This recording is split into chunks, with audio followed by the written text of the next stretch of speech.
welcome to The Good Life. Thank you for stopping by. I'm Patrick Harney. Make sure to hit the like, subscribe, comment, share, hit the notification button so you can be alerted when a new episode comes out. And today, I have some family on the show. He's an actor. You know him as Sam Healy in Orange is the New Black. You know him as Wolfie in Bradley Cooper's A Star is Born. He's been in Weeds, Deadwoods. He got slapped by Matthew McConaughey in True Detective. I mean, he's been all over the place, and you have seen his work. I have the one and only Michael Harney here. So before we get into the episode, Michael has said that among the major artistic influences in his career are the legendary teachers Konstantin Stanislavski, Sanford Meisner, Stella Adler, William Esper, Phil Gushee, Lee Strasberg, and Martin Landau. Perhaps the most influential artist he has worked with in Hollywood is the prolific master writer David Milch. Michael attributes Mr. Milch with having given him the ability to get out of the way and allow himself the opportunity to work consistently under the desired inspirational state. Along with being mentored as a writer, Michael has worked as an actor with Mr. Milch on such shows as NYPD Blue, Total Security, Deadwood, and True Detective. Now let's get to the episode. All right, and we are live. Michael John, hello. How are you? Hello. Thank you for having me. Yes, thank you very much for being here. I'm very, very glad that we were able to do this because I've followed your career since I was little, since my dad had told me about you when how you were out in Los Angeles and you're making movies and television and especially when I started showing interest in acting and and performing and which by the way he made sure to mention that he gives his best. So likewise, right back at him. But I see you're rocking a nice mustache. Look at that. What's that for? I just finished a project, so okay. For that. So you have been acting for years and years and years, and you started in New York. You started studying with William Esper, and started before then. I did about 7 plays. My last 2 years of college. Oh, okay. I like to say I lied, conned, and cheated my way through college. I did 7 plays, and then I went to New York, and I studied for a couple of years. And then I met Bill after I learned a bunch of stuff I had to unlearn. So what, that was like bad habits that you had gained that?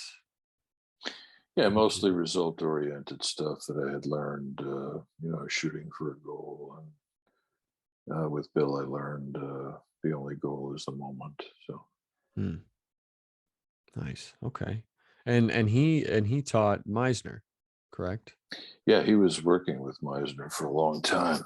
And so I got lucky. To work with him and Phil Gushee, both of whom sat with Sandy Meisner. Maggie Flanagan was a great influence on me as well. So. Yeah. Now, after you, and correct me if I'm wrong, please, but after you spent some time studying with them, you opened up your own acting studio, and you taught for what, 8 years, was it? About 8 years, yeah. I taught with Phil for a while, and then I had to move on and opened up my own studio, and I taught for about 8 years, I guess, which was very fulfilling. I learned more from my students than they learned from me, probably. So what made you want to teach? Well, I couldn't get work. I was really struggling to get work, and so I figured, the art form. I fell in love with the art of acting because of Bill and because of Phil Gushee.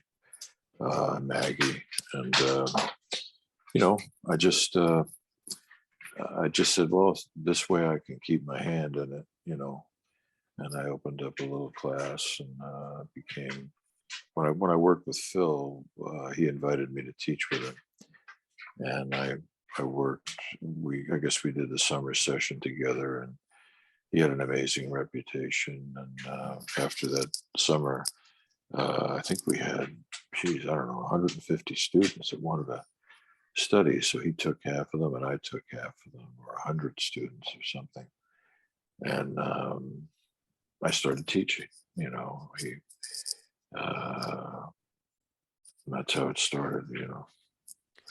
What was your favorite part of that process of, working with an actor from the beginning of when they started with you to, when their time with you was done? What was your favorite part of that process working with them?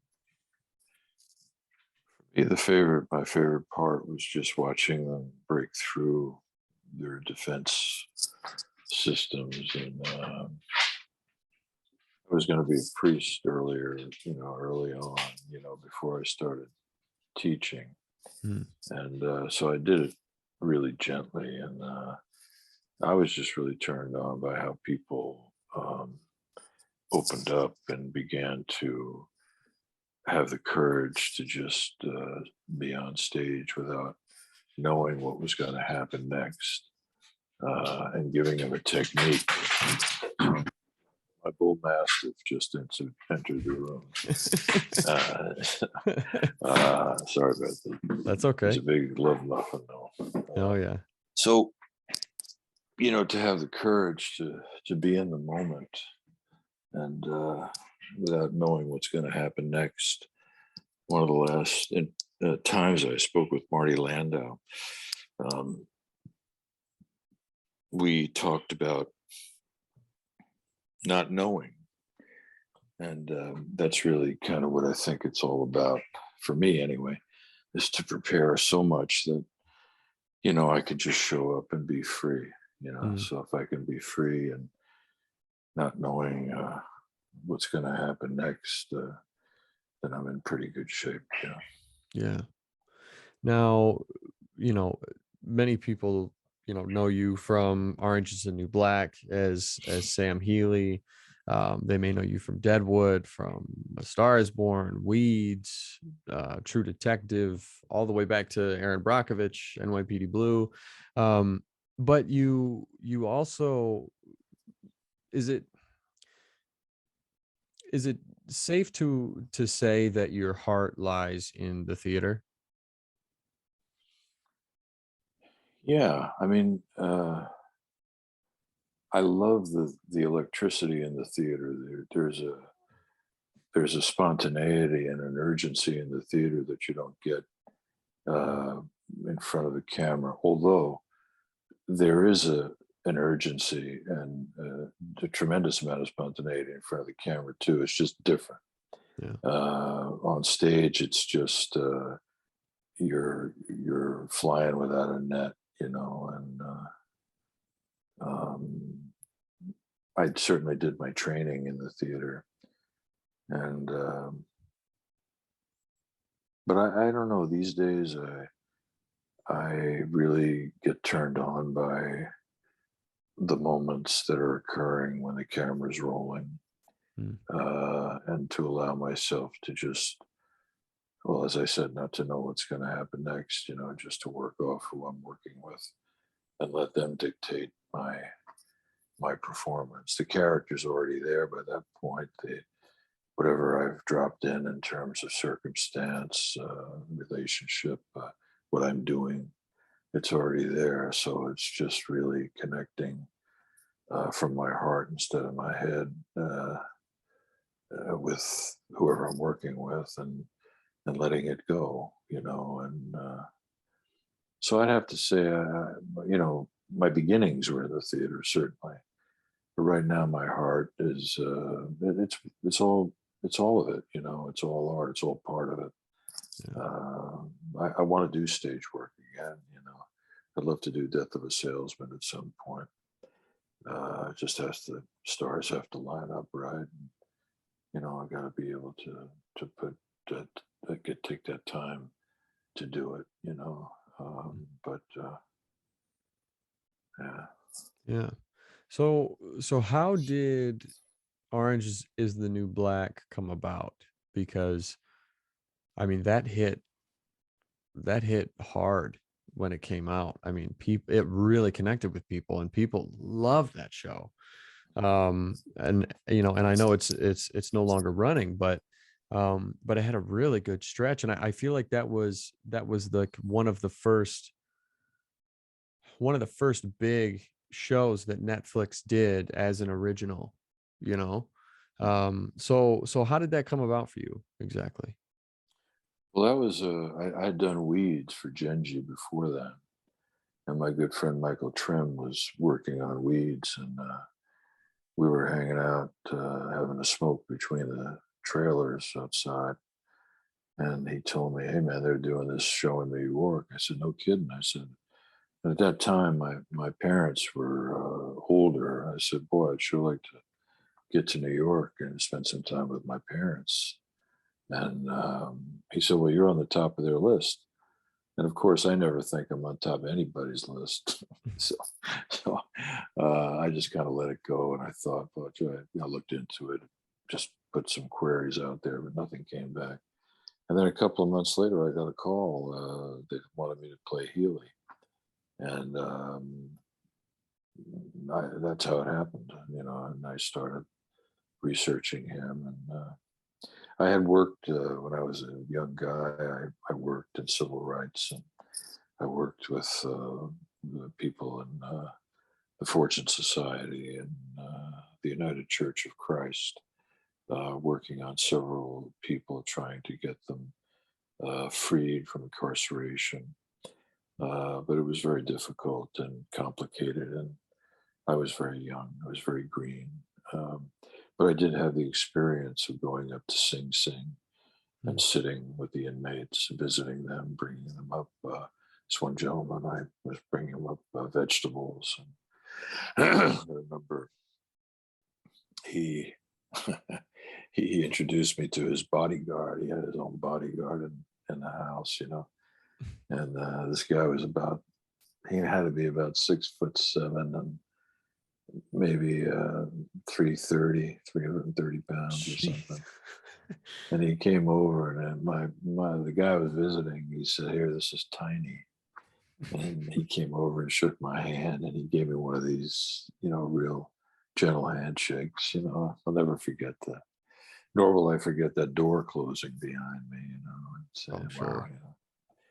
And I was a kid, but I learned a lot, and I did a lot of research. I watched a lot of documentary footage, and it was a good experience for me.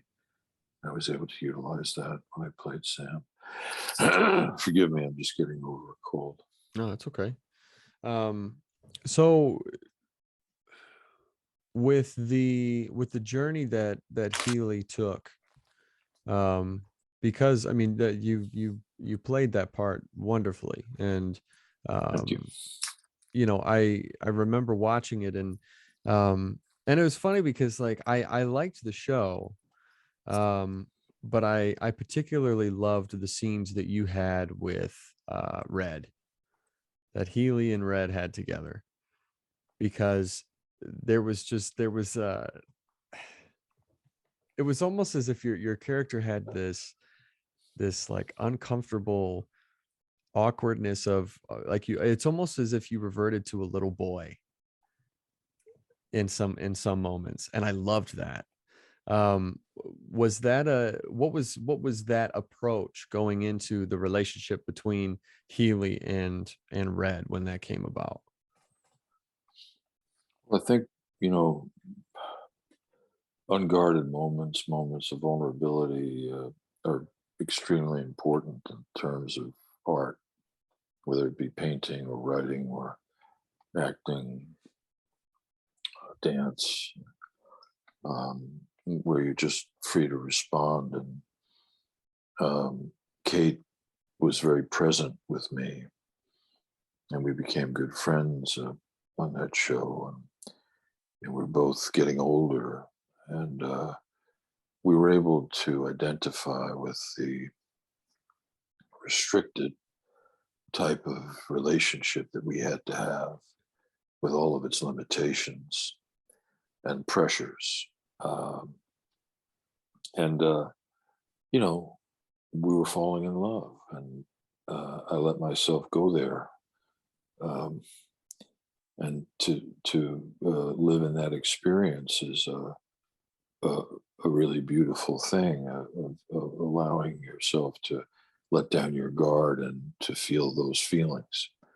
Um, Very difficult, especially these days, you know, and especially for two people that were aging, you Mm. know.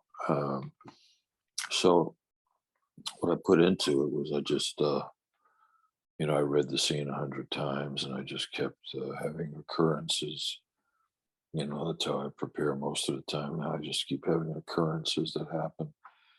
Sometimes I just, have emotional connections with certain parts of the scene. And then I just let it fly. I just show up and look in her eyes. And matter of fact, one time we were shooting that together, and um, she came around and looked at me, and I just got filled up looking at her. And that wasn't even in the scene. That wasn't even, but just happened. She gently just put her hand on my face, stuff like that, things that happen by accident. Meisner used to call them happy accidents, so he was right. If Mm. I can have a bunch of happy accidents, I'm in good shape. Bill used to say, a good scene is like a strand of pearls, one unanticipated moment after another. And then if you have one unanticipated moment after another, you have a beautiful necklace, Mm. Um, Yeah. you know. Yeah. Well, But no, we well, all that's want to hold on because we're scared. yeah, yeah. So another show that I want to talk about um is Project Blue Book.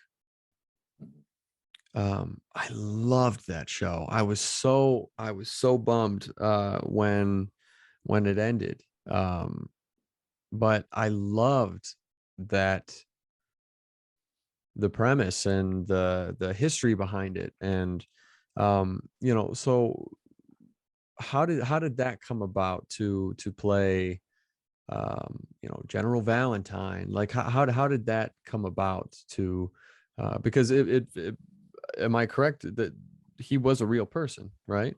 Yeah. So what is that like playing a real person from history compared to someone who is or a fictional character? Is it easier because you have some source material to study, or does it feel a little more restrictive because you are portraying an actual person? You can't make all these extra choices to create a character. Well, every role is different.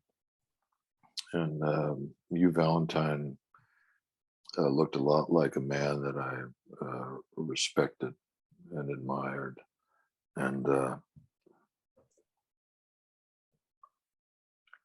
so I used that. Mm. I started there, and then I read a lot of interesting facts about him. I read his biography, and then I watched a tremendous amount of footage with guys that were privy to information, uh, top classified information during that time about the whole alien experience. And and then I just, we had good writers, and I just showed up and did my lousy best, to do what would do him service. Um, a couple of times I felt a little daunted because of his reputation and his background, but they changed the name, his name was not Valentine, um, but I changed the name. But I knew exactly who he was. I knew exactly who I was playing. Ultimately, you're yourself, right? Mm. And it's if I can just get there and allow whatever adjustments I'm putting into myself to change my who I am, to breathe and have their day and listen and answer. Um, things are going to happen. I remember one day we were working, and one of the camera guys, he dropped a quarter on the floor, and I just looked over and I looked at the quarter on the floor and just kept going. And there was the track; they were having trouble with the camera track, and I just kept looking over, and I watched it. It looked pretty good. I said, "All right, well, it's all part of it, Yeah. It's all part of it. So Yeah. don't be too precious with it, Yeah. Yeah. Um, now, because how then much? in the end of the day, that's what you're doing. You're being precious with it, But just be like, if you show up on the set and you're showroom ready, you're in trouble, right? Yeah. Right. Yes. Um, now, how much time do you typically have uh, before you start filming a series compared to filming a movie?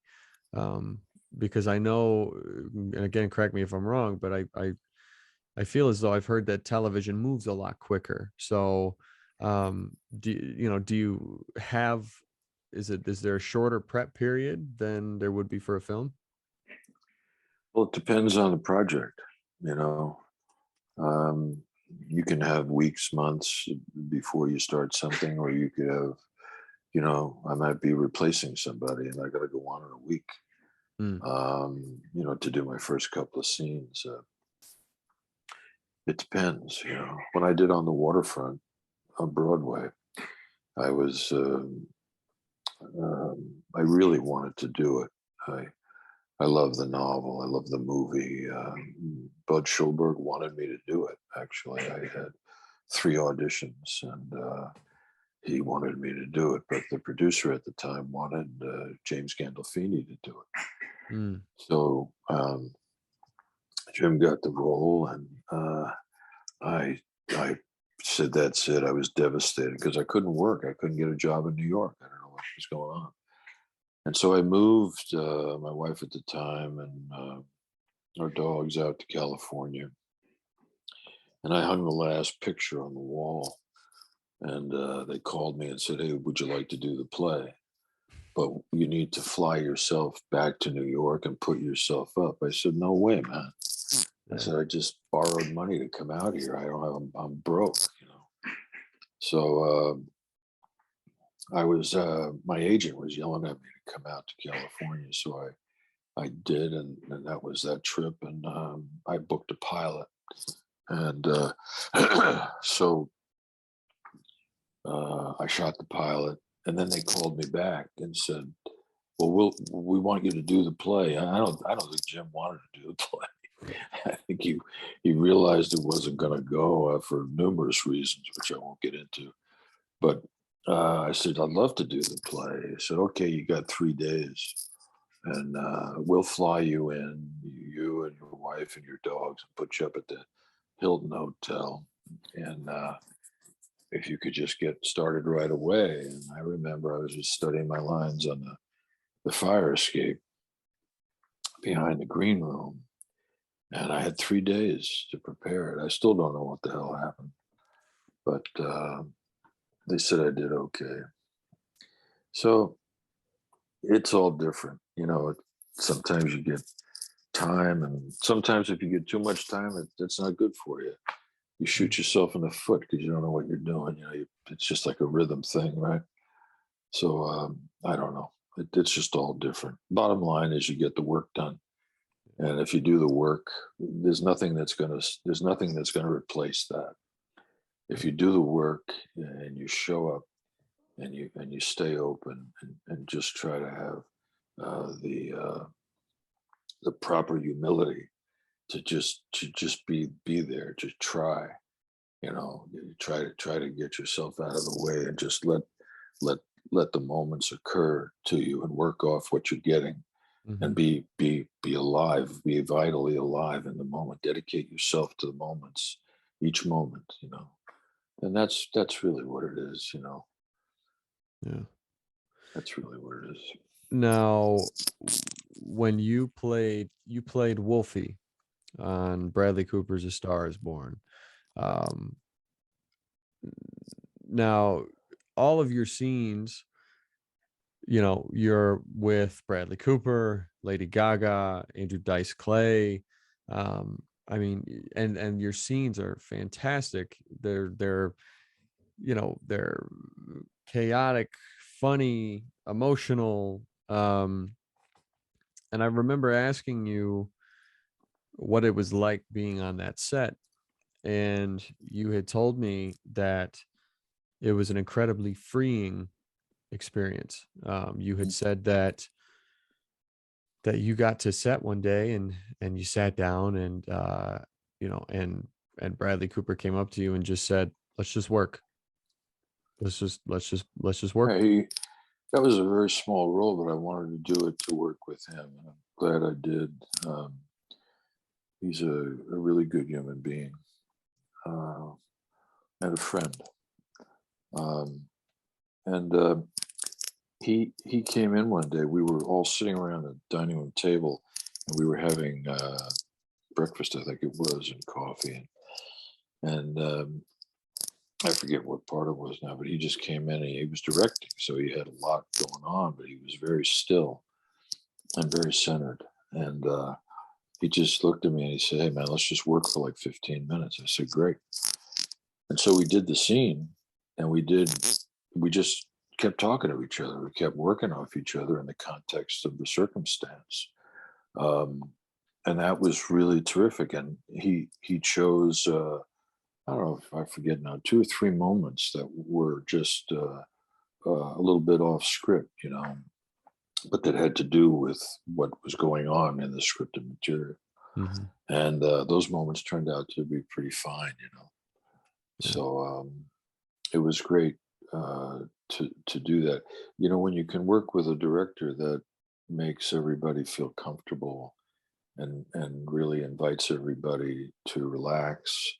And there's no pressure, man. We're here to have fun together. We're here to do a job, but it's really we're here to dream. We're here Mm. to we got a blank canvas in front of us. We're here to just throw a bunch of paint up on the canvas and have fun doing it. Yeah.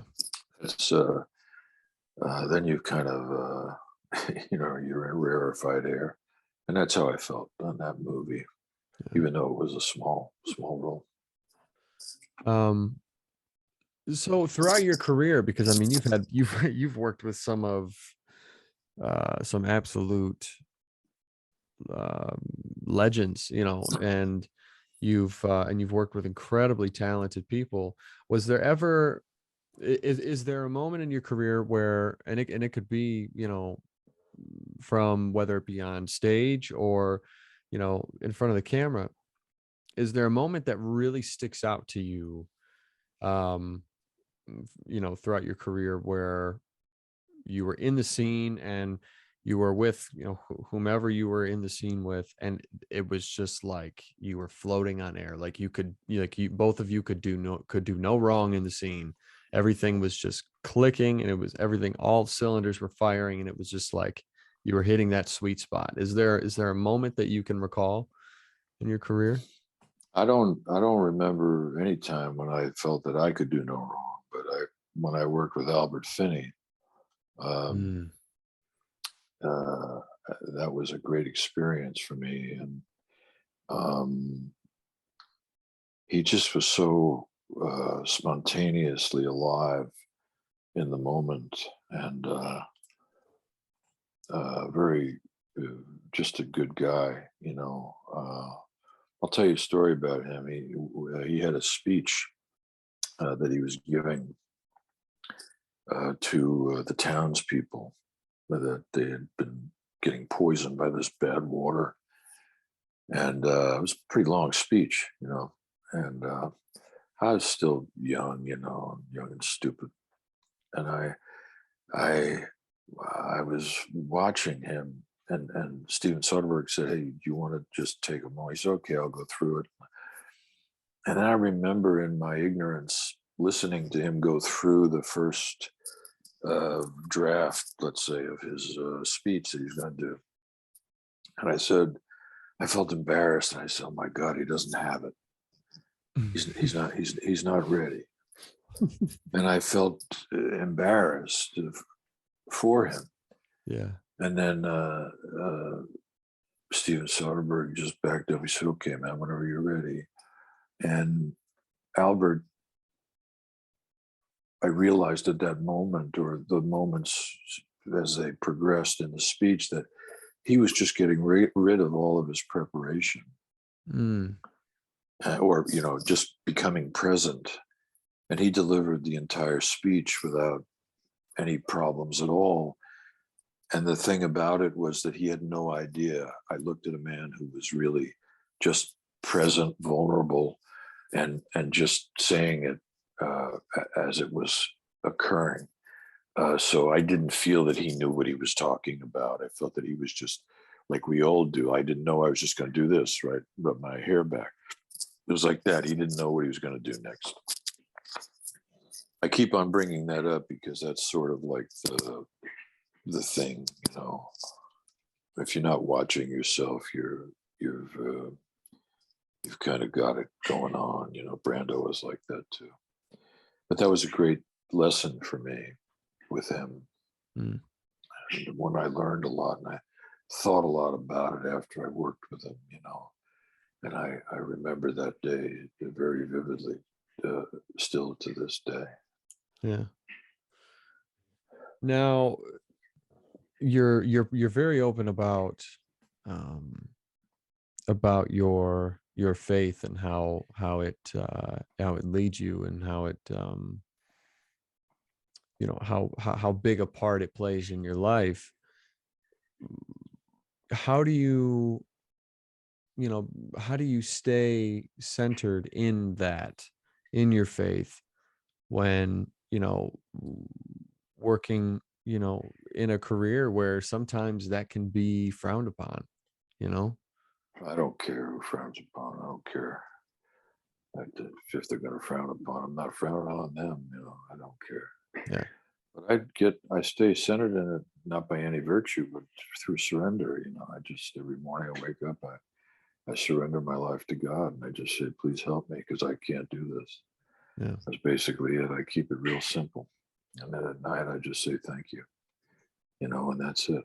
I'm not perfect. I don't say that I am. I don't attempt to try to be perfect. I just let him, you know, do what he's going to do, or her do what she's going to do, or it do what it's going to do. I just be still and know, yeah be still and know. And so I don't have any problem proclaiming my faith. I'm yeah proud of it. I'm yeah proud, privileged to have that as the center of my life. that's beautiful. Yeah. And I it's nice to see the the pride in that, because I feel like that's something that nowadays people worry about speaking, or they worry of the looks, or the thoughts that people may have if they speak about their faith. And I've that's always been troublesome to me, because it seems more and more the case now. So thank you for not being afraid to speak on that. um so what's next? What are some of the things that you're working on now? I'm doing a lot of writing. I just wrote a book of poetry. I'm really procrastinating the heck out of it, not dealing with the editor. But that's my problem. And I'm writing a lot now. I'm writing about my friend's life. I won't say much about it, but he was a major influence on my life. I'm writing a lot about him. And I have a lot of treatments for films. I'm going to start doing my own films. Um, I have a little crew that I really like them a lot. They're really good guys. And, you know, been revisiting John Cassavetes' work, mostly Mm. watching his interviews and documentaries. And, so I'm trying to, make the rest of my years, hopefully long years, count and doing my own material. And, I want to keep working and do my bread and butter work, which is my character work that they hire me to do from time to time. So, Yeah. That was one thing that always stuck with me. For everybody listening, you've been a major mentor for me, and especially in this career, and you've given me words of wisdom, and you know, you've talked me down off of the ledge, off of the mental ledge, many times, and because I've I been there. yeah, yeah. And I remember one thing that you had said to me that still has stuck with me, and I've regurgitated this many times, to people who have inquired. Um, but I remember you telling me, don't wait on the business because it'll leave you hanging every time. Go out and do your own shit. And Yeah. so that's what I'm trying to do. Um and it's going well now, and we're moving forward, and I'm really excited about a project which I'll tell you more about when we get off. But yeah, uh, acting and producing and pushing the train along, and it's been a long time coming. Been working on this thing for 4 years now, or a little over 4 years now, and it seems as though it's finally got its feet, and we're moving. So if it weren't for those words, I think I would have given up on that film. um, so thank you. And I'm myself and just maybe two other people are the only ones that have continued to keep this going and have not dropped off or fallen off or lost the momentum, or lost the adrenaline, that they had for it. And When you work, if I may just interject this, of course. when I was teaching, I had always tell my students to have find one person that they feel really made a major contribution to life, and who really influenced them, and who they really turns them on, and try to create a one man show, and Mm. carry that in your hip pocket so you can do it at high schools, or off Broadway, off Broadway, regional theaters, or whatever you want to do. And I still feel that way, but not just with one person shows, but with doing your own work. And, actors act, writers write, painters paint. And so I always say that, um, to and to learn how to work under the desired inspirational state, Mm. right? To find somebody to help you learn how to create the desired inspirational state for you to work in, and then to go there as much as you possibly can, and then ultimately to live there, Mm. live in that, and then life becomes art. And that's an amazing experience, because you find yourself living in these moments, and all of the work that you did in the studios start to, you know your life becomes about that. And there's a lot of joy in that. There's a lot of celebration. And when you're creating, it's a wonderful feeling. There's a vitality that comes along with it that is uncommon. Mm. I call it grace, but it's uncommon, and it brings with it uh, a way of being that is uh, awake. You know, Mm. I don't mean to use that term. Woke is a overused term for me. Whatever. I mean awake. Just living each moment and being present. Being more present. Yeah, yeah. Um, and another thing I wanted to talk about too was, um, when you were working on True Detective with, so you were on the first season of True Detective, which I think is probably the best and most successful season that they've had. Um, you had some big scenes with Matthew and Woody. Um, what was that day of shooting like when you were on the boat, when you three were on the boat, and that you know the chips are falling, and the they're kind of cornering you at that point. What was that? Because I feel like that would have been a really fun day or a couple of days to film that. Well, those guys are the best in the game, right? So it's about the work, and um, it was just about what was occurring in the story for us, Hmm. and we were all dedicated to making that happen. Uh, they were both very generous with me. You know, we're at different stations in life, and they were both very generous with me. Um, and we were respectful of each other in in an artistic sense, whereby we honored the circumstances of the scene that day and lived the circumstances of the scene, lived through those circumstances to the best of our ability in character, right? Hmm. So it was wonderful, you know. It was a wonderful experience. I've been very fortunate, man. I've worked with some great people. I've been very, very fortunate, and I've had good people working for me, picking projects and helping me along the way. So I'm just very grateful at this point. You know. Yeah.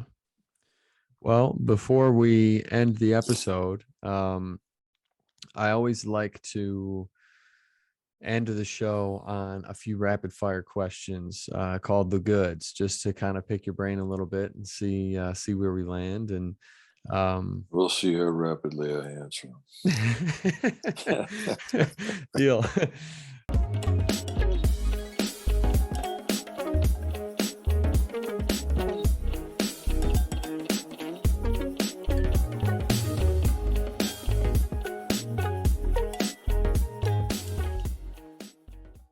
Number one, is there a real life, a historical figure that you would love to play before your career, or before you end your career?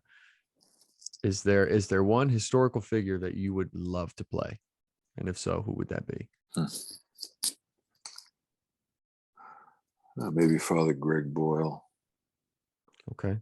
the gang priest in Hmm. L.A. Okay. Which, by the way, it's out now. Father Stew. I really, really Oh want to see yeah, that movie. yeah, me too. I really want to see that movie with Mark Wahlberg and Mel Gibson. But yeah, so okay. So number two, if you had to choose any genre for a series where you are starring and it's your material and all of that, what genre do you feel uh most drawn to be able to create a series? What would you choose? I don't know. Maybe I love Bob Mitchum's movies. Hmm. You know, film noir. Hmm. Maybe film noir. I don't know. Yeah. The true answer is the Genreless genre. That's Yeah, the answer. That's that answer for me. yeah, yeah. Okay. Which, by the way, I will say, I would love to see you do a comedic role, like Oh yeah. play something in a comedy film or what, because like you are really funny, and like even there were even moments in Orange Is the New Black where like it seems very natural, and I know typically you play a lot of dramatic roles, um but I hope at some point that maybe you'll play in a comedy, because I think you would do really well with it. I really do. Thanks, man. um so finally, um for any young actor out there that may be starting their career, or even struggling to maybe they're in the weeds, what would your advice be to them moving forward? Well, I was broke for a long time. I didn't have any money until I did Orange, and I had a lot of challenges in my life. Um, and somehow, some way, I kept going. I remember, I studied Spencer Tracy Mm, for when I started out. And for years, I read everything I could on him, and I watched everything I could. And, I was about to give up because I had a son coming, and I was working, driving limos to make money, and the work wasn't coming. I didn't have any offers, and I thought, man, this is bad, and I can't. I have to do the right thing here. And I called. I looked up. It was the beginning of IMDb, and I found Sidney Poitier on the IMDb. Did I tell you this story? mm-mm. Yeah. So anyway, I've always respected him because of what he went through to become an actor. And I just found his office on the IMDb site, Mm.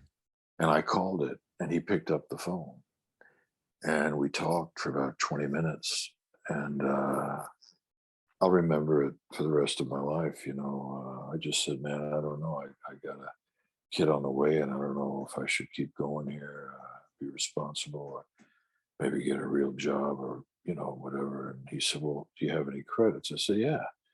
And I had pretty good credits at that point, and he said to me, well, you know what? I said, you got some credits. He said, if you can, if there's any way that you can stay with it, I would try to stay with it. Hmm. And he started talking about Carol O'Connor, Richard Boone, Telly Savalas, all these guys that made a good living later on, when they were older. And that phone call made a big difference for me. And, but to answer your question more directly, I think I had a friend, John, many years ago, who was my best friend's father. And he used to coach boxing. And, I say sometimes people are, uh, they, they think they're tough guys. This guy was a real tough guy. Mm. He was for real. Yeah. And he taught me something. He taught me never give up, no matter what. Don't ever give up. And if you get knocked on your ass and you're bleeding all over the place, just get up and keep going. Just keep going. Don't stop. And that has helped me a lot. That mentality has helped me a lot. Understanding that I'm not in competition with anybody but myself. Mm. I'm not in competition with anybody else but myself. It's how far am I willing to go to do the thing that I need to do. Denzel Washington talked about, your dreams are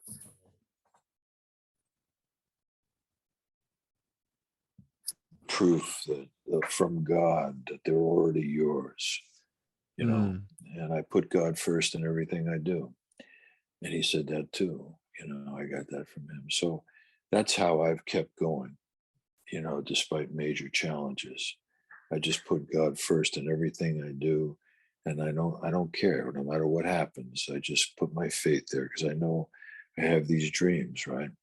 And so I just keep going. I figure, okay, I'm just going to have to go. And if I hit a roadblock, okay, that's God's will too, you know. So one of my dear friends, and I'm actually writing about him now. He said, I used to say to him, "How do I know I'm doing the will of God? You know, how do I know I'm doing the right thing?" And he'd said, "This is it. Mm. This is it." And so if I'm in the moment, if I don't have one foot on yesterday and the other one on tomorrow, I'm not going to piss all over today. So, right. Yeah. So that's what I would say. Nice. Long-winded answer. No, that's great. That's great. Yeah, that one doesn't really warrant a rapid fire answer, I don't think so. Well, hey, thank you very much for being on this show. It truly is an honor that you've taken time to come out and do this. So thank you very much. I really do appreciate it. You're welcome, and thank you. It's been a privilege, and it's been an honor to watch you grow. Keep going. Thank you. Yeah. And that's it. Thank you for listening, watching, whatever you're doing. Make sure to share it. And I hope you enjoyed the conversation. Thank you to Michael John. I appreciate it. And yeah, we'll see you next week.